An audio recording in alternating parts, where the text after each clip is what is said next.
Okay, we're back with the '69 Falcon station wagon. We've been working on this now for a few months. I want to say that I really like this car. I think they're really underrated. It doesn't drive like a wagon. It drives like a Mustang. It really does. I had a '68 Fairlane wagon, and it just had that floaty big car feeling. But this car doesn't feel that way. It feels like a Mustang. It doesn't float. You can feel the suspension. It just goes around corners good. The car feels light too. But this is what we've done since last time. We got a new 3-row radiator in it. Now that's a Mustang radiator. It's a lot cheaper than buying one for a Fairlane Falcon. It'll fit right in there. But it's 3-row because it's an air-conditioned car. And it didn't have a fan shroud before, and it would run hot even on a 40-degree day at idle. Like at a light, if you sat there for 10 minutes, the gauge will start to go up. It just will not pull air through the radiator without a fan shroud. You must put a fan shroud on. What they did was they had a longer fan spacer in there, thinking that they could get it closer to the radiator. So luckily I had an aftermarket one. I think that's a 2-inch, and it positioned the fan perfectly so it's not hitting anything on the back, and it's not too far inside the shroud. You want it towards the back so it pulls air evenly. So that was a huge improvement for the Falcon. We also found the idler arm pulley that was missing.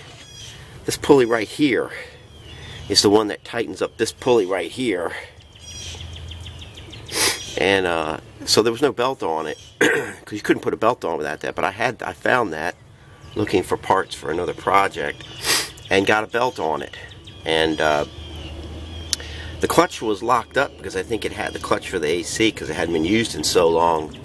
But I tracked it back. It wasn't getting current when the switch for the fan is on. Like the fan speed has to be on, it has to be on AC, and then this clutch should engage. What it was is that there's a little switch back here that works off a vacuum. It's the cutoff valve for the heater when the AC's on. Well, that little vacuum thing, I just bypassed it through there right here. So now the compressor's engaging.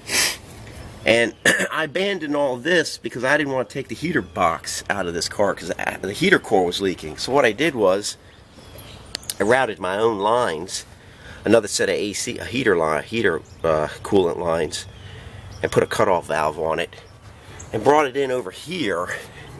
Went through the firewall there, just opened up a hole there where wiring harness is, and then I put an external heater core in here. And it produces tons of heat. I really like it. And somebody had removed the air conditioning heat plenum actuator on the front here, and the ashtray's missing. I think somebody was thinking about taking that heater core out, started to take it apart, and the parts got lost. So now I don't have to take that heater box out. I've done it before. I just didn't want to do it. But I can still work my, the evaporator for the AC. I'll be charging this here soon now. I think it'll be okay, the air conditioning. I'm hoping I don't have to open it up. The condenser's a little bit worn. The condenser's a little bit raggy looking up front here, but I think it'll be all right. There's enough, the vanes are solid. It's lost a little bit of the wafer here, but I think it'll be all right. We'll see. So yeah, we got a heater now. We're ready to charge the AC.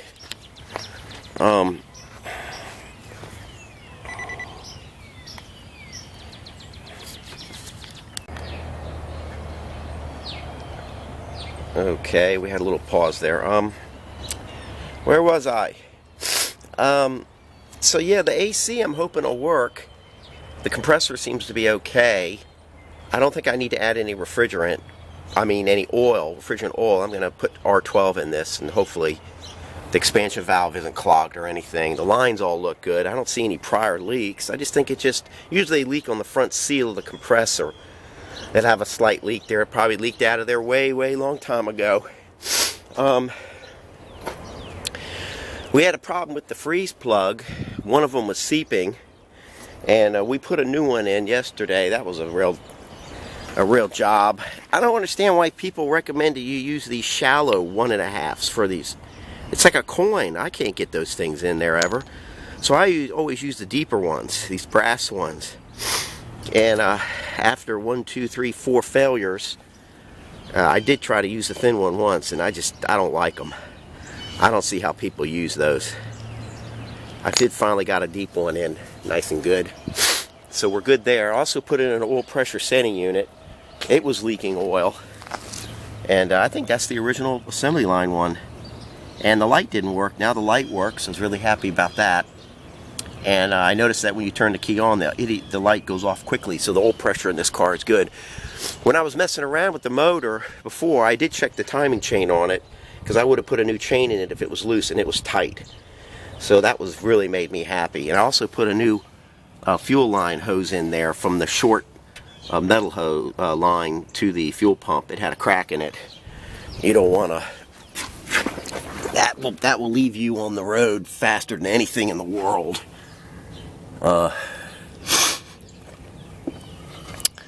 So let's see what else. We put new tires on it.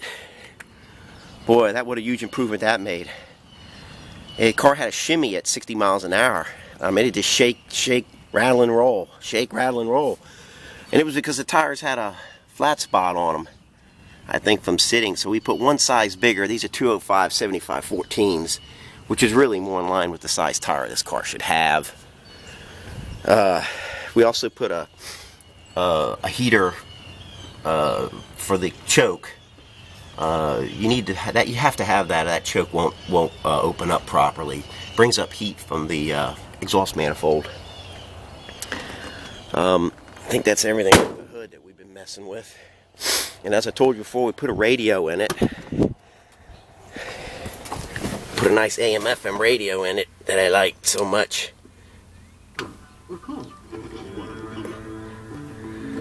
And we found that nice little thing here at a flea market. It's brand new from 1973. We're going to paint that saddle, or ivy gold, like the interior.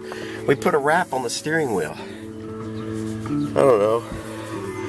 The steering wheel just felt real slick. I was trying to fix the lights on the dash. Of course, now the light for the oil does work, which I'm very happy about. But the lights, the whole right side isn't working. The blinker light isn't working. The alternator light doesn't work.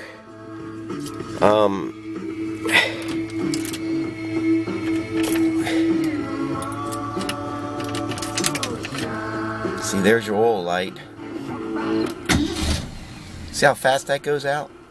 God, I just turned the key to start it, and the light goes out.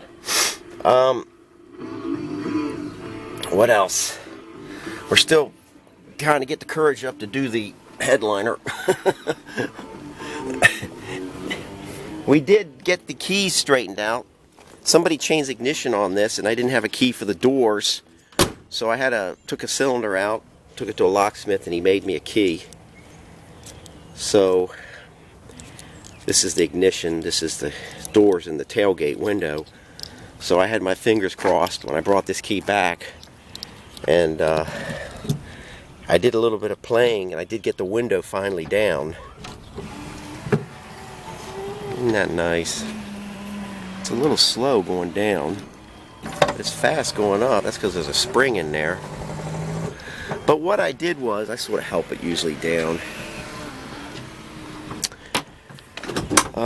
What I did was I took the plate off here, this whole plate assembly, and got in there and bypassed the switch over here, which the tailgate has to be closed for the glass to work. You just bypass it, move the glass up, and lubricated everything in there.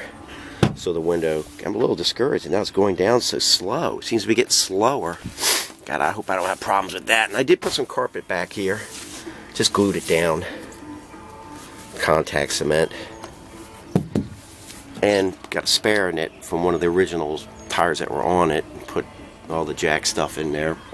I need a new cover for the spare because it just disintegrated. This color, these saddle interior panels just disintegrate from UV, I guess, and so I need to find like a black one and paint them ivy gold or saddle. Put a muffler in it. It needed a muffler. And it's so pretty. Look how pretty it is. Stainless, it's aluminumized. Put a Boss 302 reproduction muffler on it. It's nice and quiet. I like it. Very cool.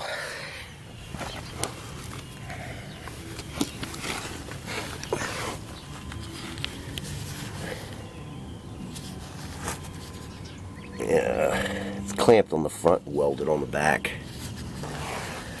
And let's see, I think that's about it, isn't it? I'm getting ready to, starting to think about painting it. Oh, I put new gaskets on the doors. Can't believe somebody makes a reproduction of this. And I mean, just beautiful stuff. Look at that. It fit on there right. Had little nylon snaps that snapped in.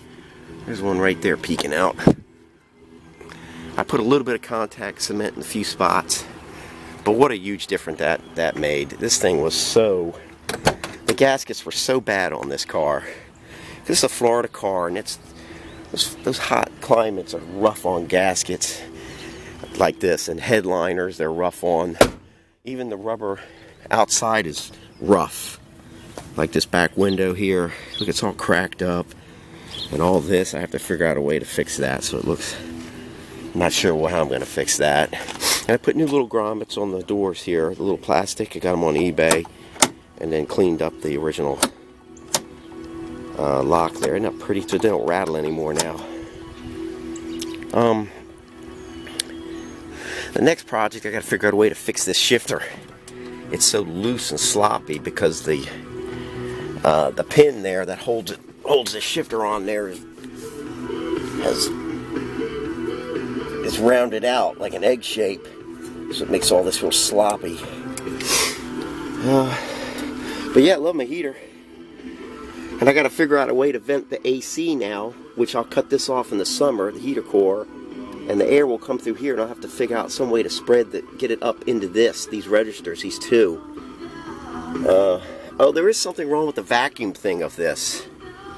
There's something wrong with it. I've never seen one bad, but this one's bad. I couldn't get the exterior air to work right. It wouldn't close off the one over here on the right side on the dash. So what I did was I just rearranged the hoses so that this is interior air, this is exterior air. That's all you have. So, and it all will come out through the center register here. So I can live with that. The fan motor works good. Even the gas gauge works. That's really unusual. And I do believe that's the original miles. 82,000 miles. And the light in this came back. Well, I guess that's about it. God, it sure is a nice car. Oh, I did one more thing. I was having water leak into the floor. And what I did was I put some roofing cement. See, somebody caulked it all up here. I mean, did a nice job. I think that's RV caulk. So, the water really can't get in here. And they did it up here. So, the only thing I could find was this little gap right here. What was going in here and then getting in that window. It's not leaking from the cowl. The cowl's solid as a rock, and I pour 15 that. So I put some tar in the two corners here, and that knocked off 90% of the water leak on the passenger floor.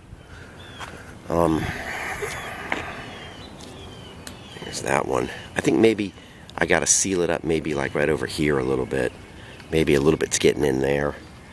But yeah, you can see it's nicely sealed up. It's not coming in there. But it's definitely the windshield gasket is bad. That's typical. Well, I guess that's about it. I've done anything else? Just we're going to keep working on her and hopefully get it painted soon. Back to gold, champagne gold. Okay, over and out. Bye.